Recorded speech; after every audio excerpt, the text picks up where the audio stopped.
അലകൾ അടിച്ചു വരുമ്പോ ഈ പടക മീൻസ് വള്ളം ഓക്കെ, വള്ളത്തിൽ നിന്ന് ഇറങ്ങാൻ ഇച്ചിരി പ്രയാസമാണ്.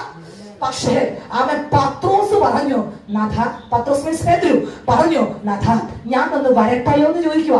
ഈ വെള്ളത്തിലും വള്ളത്തിലും വല്ലാതെ തിരകൾ അടിച്ചു അലകൾ അടിച്ചു വരുമ്പോ ഇവൻ ഇറങ്ങാൻ ഇച്ചിരി പ്രയാസപ്പെട്ടു.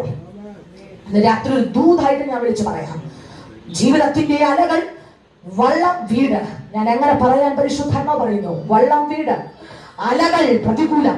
ഇതിനകത്തു നിന്ന് വല്ലാതെ കഷ്ടപ്പെട്ടും സങ്കടപ്പെട്ടും ദൈവസന്നിധിയിലേക്ക് നിങ്ങൾ അടുത്തു വന്നാൽ അടുത്ത യാത്ര എന്ന് പറയുന്നത് യേശുവിന്റെ കരം പിടിച്ചൊരു യാത്രയാണ്. ഹല്ലേലൂയ.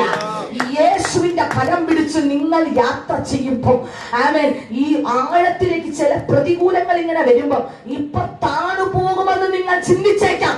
പക്ഷേ താഴത്തില്ല കേട്ടോ. ആമേൻ. ഈ താഴെ പോയൊരു കാര്യം ഞാൻ പറയാം. ഈ പത്രോസിന്, പേതുരുവിന് കടലിന്റെ ആഴം നന്നായിട്ട് അറിയാം. ഹല്ലേലൂയ. അതിന്റെ അലകൾ നന്നായിട്ട് അറിയാം. കാരണം പുള്ളിക്ക് നല്ല വശമുണ്ട് കടല്, പേതുരുവിന് നല്ല വശമുണ്ട് കടല്. പക്ഷേ ഈ കടലിൽ കൂടെ അവൻ എവിടെന്നോ അടിച്ചു വരുന്ന ഒരു കാറ്റിനെ കണ്ട അങ്ങളെ പേടിച്ചത്. ഹല്ലേലൂയ. ഒരു കാറ്റ് കണ്ട് പേടിച്ച് പത്രോസ് താഴെ പോവാൻ നിൽക്കുക. പക്ഷേ യേശുവിന്റെ കരം അവിടെ പൊക്കിയെടുത്തല്ല. നീ താഴാനുള്ളവനല്ല പത്രോസെ, നീ കടലിലോട്ട് മുങ്ങിപ്പോകാനുള്ളതല്ല പത്രോസെ. അവൻ നീ ഉയർന്നു വന്നിട്ട് അടുത്ത് നമുക്കൊരു യാത്രയുണ്ട്. എങ്ങോട്ട്? അവിടെ അടിച്ചു നിൽക്കുന്ന തിരമാലകൾക്ക് തകപ്പെട്ട് നിൽക്കുന്ന ബാക്കി ശിഷ്യന്മാരുണ്ടെന്ന്. ഹല്ലേലൂയ. അങ്ങോട്ടേക്കൊരു യാത്രയുണ്ട്. ഈ യാത്ര മുന്നോട്ട് പോയേ പറ്റത്തുള്ളൂ. ഹല്ലേലൂയ.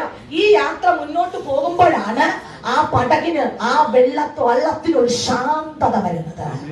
ഇന്ന് രാത്രി പരിശുദ്ധാത്മാവിൽ അങ്ങനെ പറയുന്നു, കുടുംബത്തിനകത്ത് ശാന്തത വരാൻ കഴിയാതെ, സ്വസ്ഥത വരാൻ കഴിയാതെ, സമാധാനമില്ലാതെ കരഞ്ഞു വിലപിക്കുന്ന പ്രിയപ്പെട്ടവരെ, ആമേൻ, യേശുവിന്റെ കൂടെയുള്ള യാത്ര അതിനകത്തൊരു സമാധാനം തരാൻ പോവുകയാണ്. ഇന്ന് രാത്രി പറയുന്നു, തലമുറകളുടെ കുടുംബത്തിന് വേണ്ടി പ്രാർത്ഥിക്കുന്നവർക്ക് വേണ്ടി പ്രാർത്ഥിക്കുന്ന പ്രിയപ്പെട്ടവർ ആരെങ്കിലും ഇവിടെ അകത്തുണ്ടെങ്കിൽ ഇന്ന് രാത്രി ദൈവാത്മാവ് പറയുന്നു, അവരുടെ ഊധരത്തിനകത്തൊരു ദൈവശക്തി വെളിപ്പെടാൻ പോകുന്നു.